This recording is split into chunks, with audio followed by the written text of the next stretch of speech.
Bună seara, dragi copii, copilași ce mă ascultați! Ce ați mai făcut? Ce ați mai citit? Am primit o provocare de la o învățătoare de-a mea, de la un curs pe care îl fac, pe care o cheamă Miss Gianina. Și m-a provocat să citesc pe canal povești în română și în engleză. Mai întâi o să citesc pe pagina cu engleză și apoi vă traduc în română. Once upon a time, a fost odată ca niciodată. Eu nu intervin deloc, să intervin, îi trimit filmarea și lui Miss Gianina să intervină domnul. Da. The Snow Queen, Crăiasa Zăpezii. In a certain town there lived a boy and a girl. Într-un oraș îndepărtat trăia un băiețel și o fetiță. Nu, că te chinui așa. Citești întâi în engleză tot textul. Da. Nu. Kai and Gerda. Although they were not siblings, they loved each other very much. One day their grandmother told them a story about Snow Queen. Nu trebuie să te grăbești, citești rar. Da. She is called as Ice. Ice. Am zis că nu intervin. She comes with winter. With winter. Winter, scuze. So I'm sorry. Sometimes she looks through the windows and draws mysterious patterns on panels. Hai că asta a fost tare. Așa, cu toate că noi erau frate și soră, se iubeau foarte mult. Într-o zi, bunica le-a spus o poveste despre Crăiasa Zăpezii. Este la fel de rece ca gheața. Vine odată cu ea, uneori se uită pe fereastră și desenează figurine misterioase pe geamurile ferestrelor.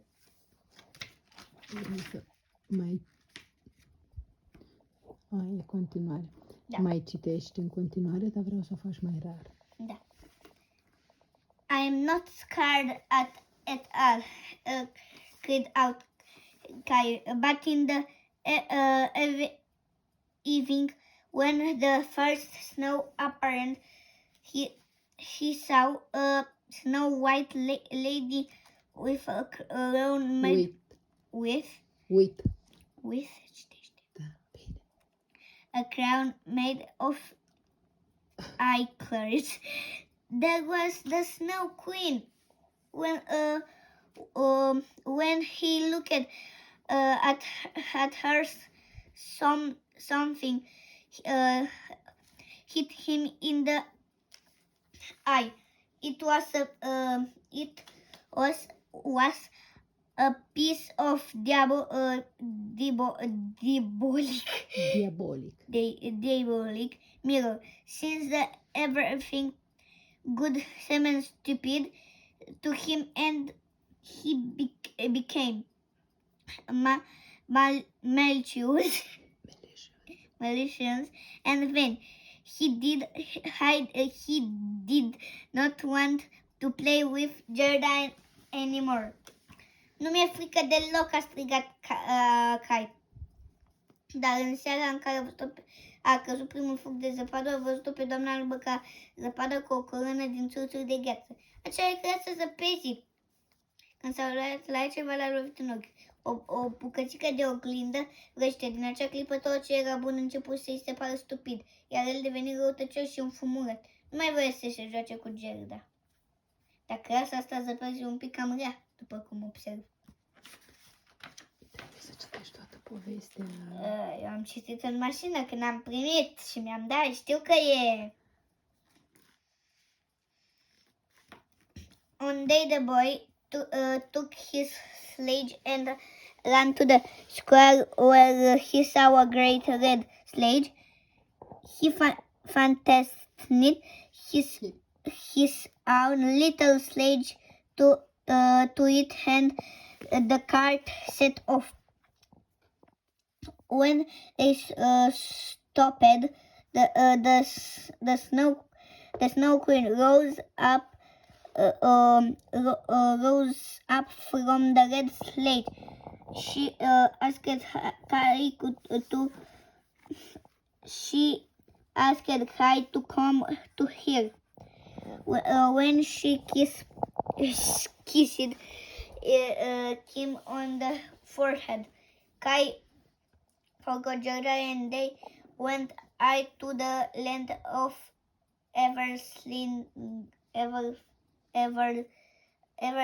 snow. Ai emoții. Da, am emoții, adevărat. Într-o bună zi, băiețelul luă săniuța și alergă în piață unde zăreau sănie mare și roșii. Și alega săniuța lui de ea și trăsura porni. Când s-a oprit din sania cea roșie se ridică, căia să zăpezi. L-a rugat pe care să vină la ea. Atunci când l-a sărutat pe frunte, care a uitat-o pe Gerda și au plecat împreună spre tărâmul zăpezilor veșnice. Hai să citim și aici ca să înțelegeți. Bun. Belt, curea, house, casă, buckle, cataramă, face, față, sledge, săniuță, nose, nas, lips, buze, siblings, frate și soră. Unele cuvinte niciodată nu le înțelegeam. Așa te perfecționezi. Da. Gerda set off to look for her friend, but there was no news about the boy. One day she coming across a big black crow. I may have seen your Kai. A zis că nu, că mai întâi citesc aici, nu. Said the bird and took Gerda to a castle. But the boy who lived there was not Kai, but a prince who appeared to be very nice and hospitable. He gave Gerda warm showers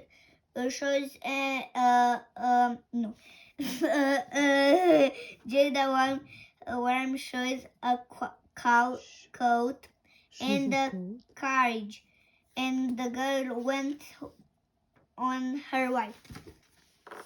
Gerda a plecat atunci să-și caute prințul, dar nu a putut afla nicio veste despre băiețel. Într-o bună zi se întâlni cu un corb mare și negru. E posibil să-l fi văzut pe Kai al tău, îi zise pasărea și o duse apoi pe Gerda la un castel, dar băiatul care lucra acolo nu era Kai, ci un prinț care părea să fie foarte drăguț și primitor. El îi dădu Gerda încălțări călduroase, o haină și o călașcă, iar fata o porni mai departe. Castle, castel, square, piață, cart, trăsură, coachman, vizitiu. Dacă citesc greșit, nu vă luați după mine, întrebați-mă mai întâi părinții, că eu poate nu citesc corect, deși știu engleză. Știu ceva engleză. Nu nimic, acum înveți mai bine. Carriage, caleașcă, prinț, unele mai știu și eu să le citesc. Princess, prințesă și horse, cal. Dacă te-a provocat mie, să înseamnă că are încredere în tine. Ai tot timpul de lume să înveți. Da. In a forest, robbers attacked the carriage, but Gerda was severed by the chef robber's daughter. A little robber girl wanted to have a friend to play with. Gerda's story made her very sad. Când e punct, te oprești. Da. I will help you. Help, nu help. Scuzați-mă. I'm sorry. I will help you. Take me a reindeer, așa că nu uitasem. And with her help, Gerda left the place. At some point, reindeer stopped. Now you have to go be your own. I'm not allowed to enter the Ice Kingdom. Tu ai vrut. Da. Pentru că pădurii niște hoți au atacat Haleșca, dar Gerda a fost salvată de fiica capetenei hoților. Micuța hoț în mancă dorea să aibă un prieten cu care să se joace. Povestea Gerda a tristat-o foarte tare, însă te voi ajuta, iar renul meu și cu ajutorul ei, Gerda părăsea acel loc. La un moment dat, renul se opri. De acum trebuie să merg singură. Mie nu mi este permis să intru în regatul de gheață. Așa, acolo am citit. Reindeer ren. Saddle șa. Reins hamuri. Horns coarne. Travel a călători. Shine a străluci. Să hăinuie, că însemna și cum se numește, rușinos cumva, așa, timid, din ce știu de la tata. Oalca merge pe jos și Hank a târnat. Gerda moved forward. Then she saw a palace made of piece of ice. She went inside. Aici. She went inside. The whole place was so cold. In the biggest room, she found Kai and hugged him, but he looked at her without seeing her at all. The girl cried, and her warmth tears dissolved the ice in Kai's heart. There's Gerda, whispered Kai, and cried,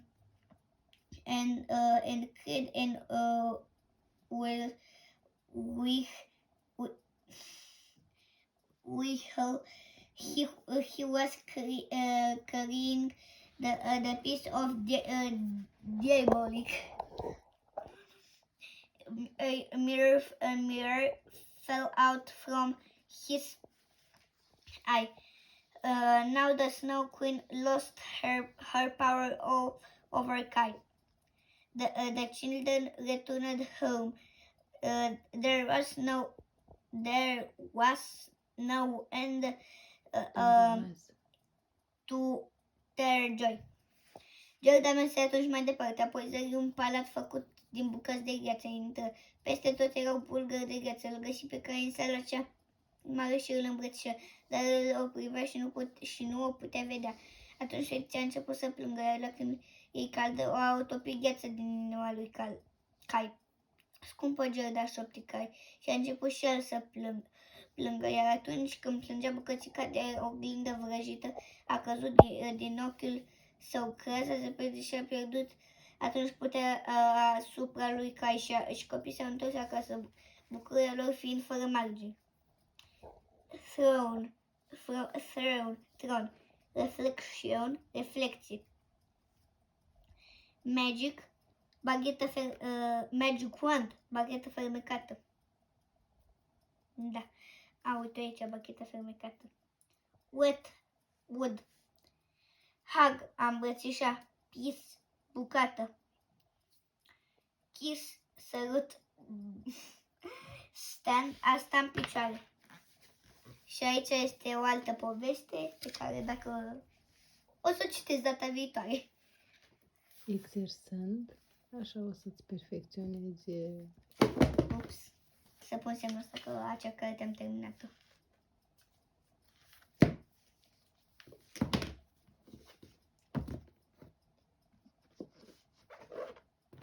Ți-ai văzut Familia Extraterestrilor? Nu încă.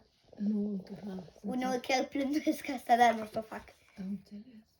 Vai de mine, deci trebuie să mă aștept la... Să vin extraterestri. Da. Citiți și mai ales în engleză, cei care știu ceva engleză măcar. Da, nu mai ales în engleză, mai ales în română. Și în română, și în engleză. La revedere!